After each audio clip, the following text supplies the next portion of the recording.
जय हिंद मेरे बच्चों, जिज्ञासा अकेडमी की ऑनलाइन क्लासेस में मैं राज सर आप लोगों का स्वागत करता हूं। आई होप मेरे बच्चों आप सभी स्वस्थ और मस्त होंगे। तो चलिए हम लोग जो है समय को बिना गंवाए आ जाते हैं प्रैक्टिस सीरीज की ओर। यहाँ पर ध्यान देते हैं कि निम्न में से किस सुल्तान ने बाजार सुधार लागू किए थे। ये है मोहम्मद बिन तुगलक, बी है इल्तुतमिश, सी है अलाउद्दीन खिलजी और डी है गयासुद्दीन। तो मेरे बच्चों यहाँ पर आपका ऑप्शन जो सी है वह बिल्कुल राइट आंसर है। अलाउद्दीन खिलजी आपका बिल्कुल करेक्ट ऑप्शन है। तो चलते हैं अगले प्रश्न की ओर। अगला क्वेश्चन नंबर 2। क्वेश्चन नंबर 2 क्या कह रहा है कि अलाउद्दीन खिलजी के आक्रमण के समय देवगिरी का शासक कौन था। ए है रामचंद्र देव, बी है प्रताप रुद्रदेव, सी है मलिक काफूर और डी है राणा रतन सिंह। तो मेरे बच्चों यहाँ पर आपका ऑप्शन ए रामचंद्र देव यहाँ पर आपका बिल्कुल राइट आंसर है। तो चलिए हम लोग चलते हैं अगले प्रश्न की ओर। Question number 3। क्वेश्चन नंबर 3 क्या कह रहा है कि मोहम्मद बिन तुगलक कि निम्न योजनाओं को उनके कालक्रमानुसार व्यवस्थित कीजिए।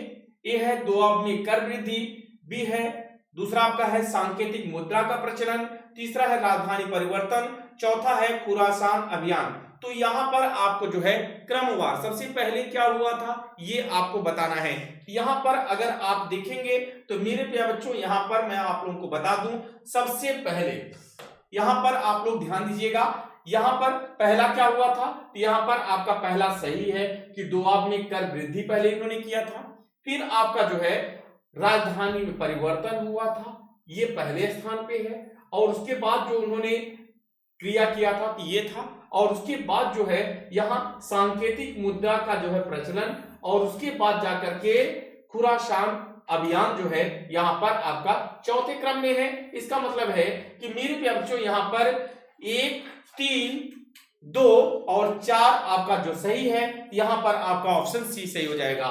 तो यहां से आप लोग समझ सकते हैं कि भैया क्या है, मोहम्मद बिन तुगलक की निम्न योजनाओं का काल क्रमानुसार व्यवस्थित करना था। कि भैया सबसे पहले कौन सा हुआ, तो दोआब में कर वृद्धि, फिर क्या हुआ राजधानी में परिवर्तन हुआ, फिर जाकर के सांकेतिक मुद्रा का उन्होंने प्रचलन किया, फिर जाके खुरासान अभियान किया था। यहां पर आपका जो है इस प्रकार से कूट में जो तीसरा है भैया वह बिल्कुल राइट आंसर है। याद रहेगा ना कि भैया यहां पर ध्यान देना कि अगर आपसे पूछ दिया जाए कि अमन भैया कि मोहम्मद बिन तुगलक ने कौन सी योजना पहले शुरू की, दोआब में कर वृद्धि, फिर क्या था राजधानी में परिवर्तन, उन्होंने क्या किया दिल्ली से देवगिरी बनाया था जिसे हम सब क्या कहते हैं, ठीक है। तो यहां पर चलिए क्वेश्चन नंबर 4। क्वेश्चन नंबर 4 क्या है, टोपरा तथा मेरठ से 2 अशोक स्तंभ ले दिल्ली किसके द्वारा लाए थे। ए है अलाउद्दीन खिलजी, बी है फिरोज शाह तुगलक, सी है मोहम्मद गोरी और डी कहता है सिकंदर। तो मेरे बच्चों यहाँ पर टोपरा तथा मेरठ से 2 अशोक स्तंभ ले दिल्ली किसके द्वारा लाए थे, भैया लाए गए थे, ये आपको बताना है। चलिए सभी बच्चे फटाफट बताएंगे। क्वेश्चन नंबर 4 का जो ऑप्शन है वह है फिरोज शाह तुगलक, यहाँ पर आपका बिल्कुल राइट आंसर। अगला क्वेश्चन नंबर 5। अलाउद्दीन खिलजी के निम्न सेनाध्यक्षों में से कौन तुगलक वंश का प्रथम सुल्तान बना। ए है गाजी मलिक, बी है मलिक काफूर, सी है आपका जफर खां और डी है उबेक खां। तो मेरे बच्चों यहाँ पर आपको बताना है इसका सही जवाब क्या है। यहाँ पर आपका हो जाएगा गाजी मलिक जो है बिल्कुल राइट आंसर। तो चलिए हम लोग चलते हैं अगले प्रश्न की ओर। Question number 6। क्वेश्चन नंबर 6 यहाँ पर है हक ए सर्व अथवा सिंचाई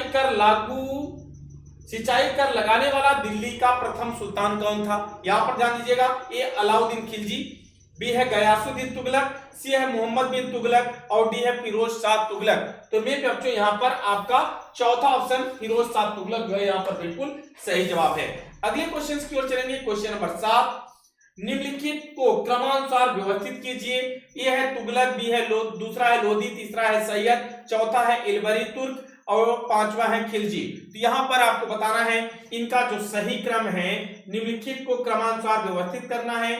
यहां पर भाई सबसे पहले यहां पर आपका कौन सा हो जाएगा, ये हो जाएगा भैया यहां इलबरी तुर्क पहले स्थान पे ये, और यहां पर फिर आपका जो है दूसरे स्थान पे खिलजी वंश, उसके बाद जाकर के आपका आ जाता है तुगलक वंश, और इसके बाद जो है आपका हो जाएगा क्या भैया सैयद वंश। कौन सा, तो भैया ये आपका सैयद वंश हो जाएगा।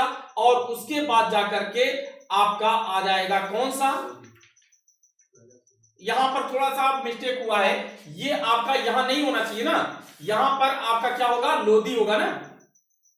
एक बार जरा सा यहां से फिर से देख लीजिए, हम यहां से आप लोगों का करेक्शन कर लेते हैं। ये थोड़ा सा यहां से आपका गलत हुआ, क्या हुआ, अब यहां देखिए पहले कौन सा हुआ, इल्बरी तुर्क ना, ये हो जाएगा ठीक। पहले स्थान पे कौन आ गया, इल्बरी तुर्क। फिर आपका जो है ये पहला स्थान लिया, और ये जो है खिलजी जो है आपका दूसरे स्थान पे, खिलजी वंश। उसके बाद जो है तीसरा स्थान जो है तुगलक वंश, ठीक है। उसके बाद जो चौथा स्थान है वो किसका है, तो वो है सैयद वंश का ना, ये आपका चौथा स्थान है। इसके बाद जो पांचवें स्थान पे तब जाकर के आपका यहां पर है लोदी वंश। इसका मतलब यहां पर आपका ऑप्शन डी जो है बिल्कुल राइट आंसर हो जाएगा, ठीक है। क्लियर है, तो चलिए आगे की ओर चलते हैं। अगला क्वेश्चन, क्वेश्चन नंबर 8।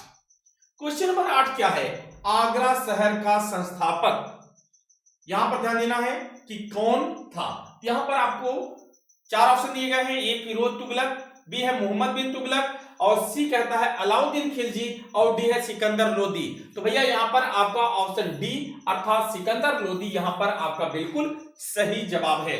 तो चलिए मेरे बच्चों हम लोग चलते हैं अगले प्रश्न की ओर।